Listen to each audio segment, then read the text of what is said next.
üyesi, ilahiyatçı Sayın Hakan Ayçoban'ı konuşmalarını yapmak üzere mikrofona davet ediyorum.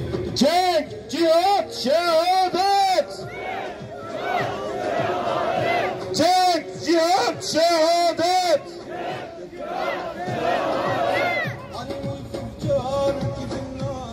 Bismillah, elhamdülillah, esselatu vesselamu ala seyyidillah. Kıymetli kardeşlerim, Hazreti Muhammed Aleyhisselatu Vesselam'a sonsuz selat ve selam olsun. Onun eshabına, tabiine ve günümüze kadar yolunu takip eden muvahhid, mücahit kardeşlerimize olsun. Kıymetli kardeşlerim, şu toplantılarımızı, bir araya gelişlerimizi, sesimizi yükseltişimizi ne olursunuz küçük görmeyin. Emin olun, sizler buralara geldikçe, sizler sesinizi yükseldikçe, sesleriniz yükseldikçe Allah'ın izni ve inayetiyle oradaki kardeşlerimiz zafere an be an yaklaşmaktadırlar. Tekbir! Tekbir! Tekbir! Kıymetli kardeşlerim, işin en nihayet en başında şunu ifade etmekle başlayalım. Şunu söylüyorlar. 7 Ekim tarihinde İzzettin el-Kassam Siyonist İsrail'e saldırdı da bu iş bu raddeye geldi. Bu işin sorumlusu, müsebbibi dolayısıyla Hamas'tır, İzzettin el-Kassam'dır. Biz bu düşüncede olanlara diyoruz ki çıkın aramızdan, zira siz de aynı Siyonistler gibi düşünüyorsunuz. Biz biliyoruz ki Siyonistlerin tarihi, onların düşüncesi ta Hazreti Yakup'tan bu yana hep kan dökmeye, hep fitne yapmaya, hep insan öldürmeye ayarlanmıştır. Onların öyle bir fıtratları vardır ki sürekli kan içmeye, kan dökmeye ayarlıdırlar.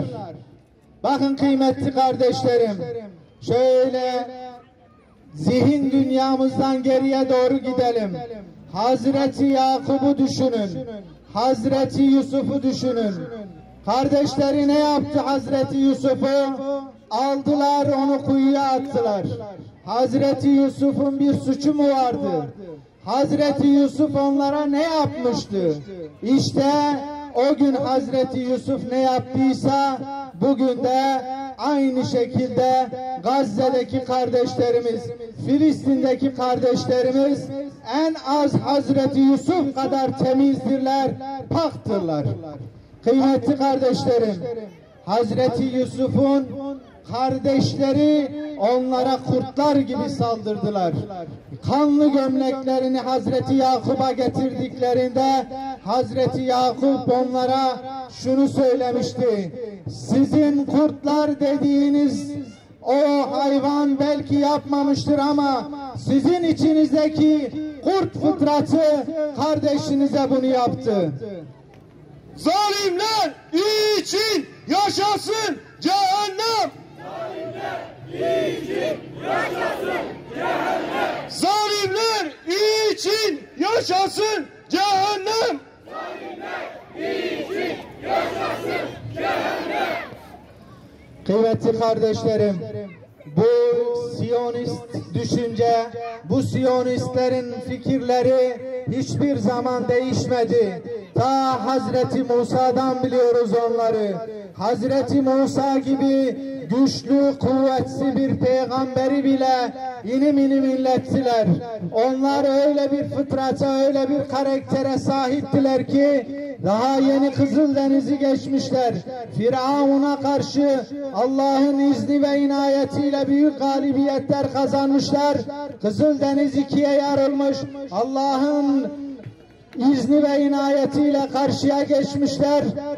Ordular denizlerin dibini boylamış, daha 2 adım öteye gidiyorlar ve diyorlar ki ey Musa, bize bir Rab yap da, bize bir heykel yap da şu kavmin taptığı gibi biz de ona tapalım.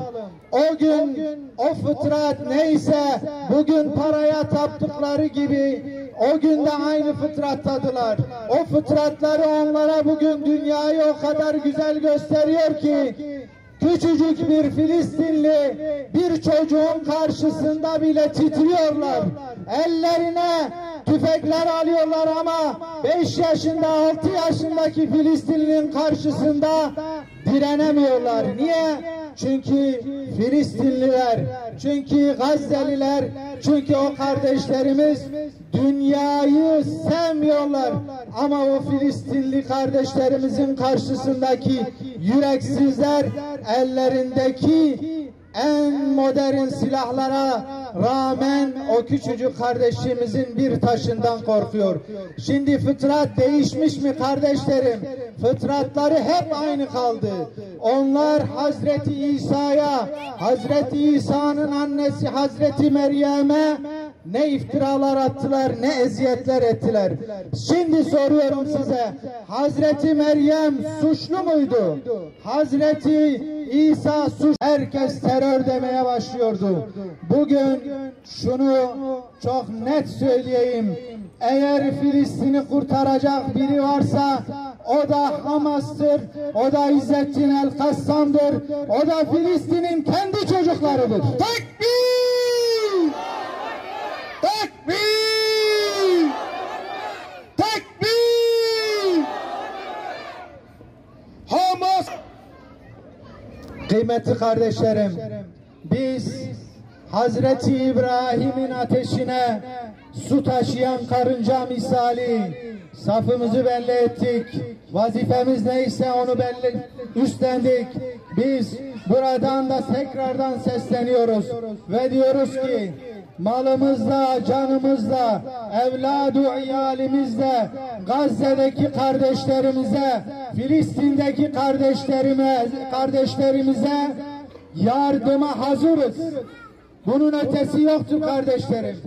Biz her türlü bedeli ödemeye hazırız.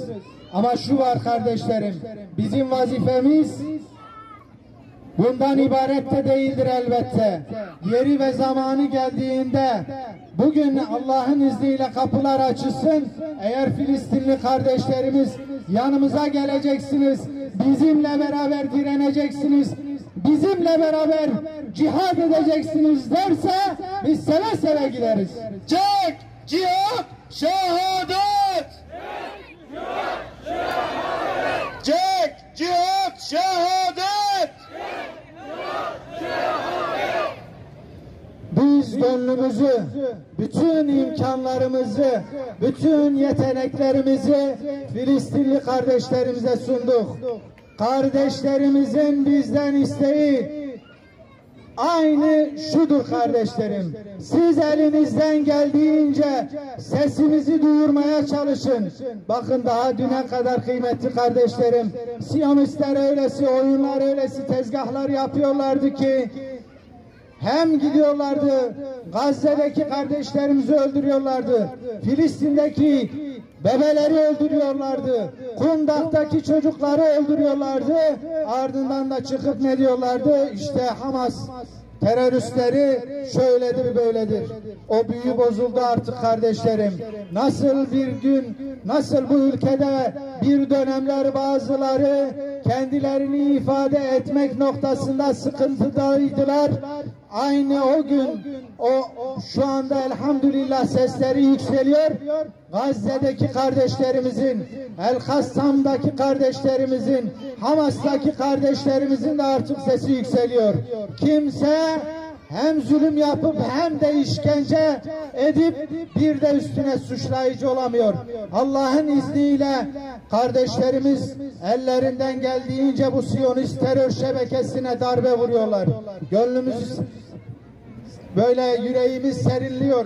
Allahu Ekber diyor, tekbirler getiriyoruz. Allah'ın izniyle bunlar devam edecek. Bundan sonra Siyonist terör şebekesi yavaş yavaş sonunun nasıl yaklaştığını görecek. Kıymetli kardeşlerim, biz şunu söyleyerekten belki sözlerimizi tamamlayalım. Biz burada nasıl kendi vazifemizi yaptıysak, şimdi bizi yöneten insanlara sesleniyoruz. Sizler artık kınamakla, işte ultimatum vermekle değil, fiili harekete geçmekle sorumlusunuz. Bakın, mitingleri biz yapıyoruz, kınamaları biz yapıyoruz. Niye? Çünkü elimizden gelen odur. Size düşen fiili bir şeyler yapmaktır. İslam ülkelerinin liderleri de aynı şekilde. Onlar bir an önce harekete geçip bu terör Siyonist çeteyi, bu terör devletini bir an önce Müslümanların gündeminden çıkartmalıdır. Yoksa bu öfke büyüdükçe büyüyecek ve artık hiç kimse bu öfkenin önünü alamayacaktır. Rabbim bize elimizden geleni yapma imkanı versin. Bize gönlümüzü rahatlatacak imkanlar versin. Bize Filistinli kardeşlerimizin yüreğini serinletecek işler yapmaya fırsatlar versin inşallah. Rabbim sizlerden razı olsun. Rabbim bu tür organizasyonların sebep olan tüm kardeşlerimizden Allah razı olsun. Onların yüreklerine, pazularına sağlık. Rabbim sizlerden de razı olsun. Esselamu Aleyküm ve Rahmetullahi ve Berekatuhu. Bismillahirrahmanirrahim. Gazze'deki nurlu yüzlü çocukların Rabbi, hey Filistin'deki günahsız yavruların Rabbi, yüzlercesini, binlercesini sana gönderdik. Allah'ım, yüzlercesi enkaz altında, toz toprak içinde bekliyor. Allah'ım, annelerin kucağında, babaların kolları arasında kanlar içinde sana uğurladık. Allah'ım, yüzlercesi de kaybettikleri annelerinin, babalarının, cesetlerin başında ağlıyor. Allah'ım, minik yavruları cennetin neresinde misafir ediyorsan, bunları da onlarla birlikte misafir eyle. Şehitlerin ruhlarını nerede misafir eylemişsen, bunları da onların yanında misafir eyle. Allah'ım, Hazreti Hamza ile, Hazreti Cafer ile, Hazreti Hüseyin ile beraber eyle. Allah'ım, Şeyh Ahmet Yasin'in ruhuyla, Abdülaziz Rantisi'nin ruhuyla beraber eyle. Allah'ım, evlatların geldi, işte yiğitlerin geldi diye Şeyh Ahmet Yasin'in ruhuyla kucaklaştır.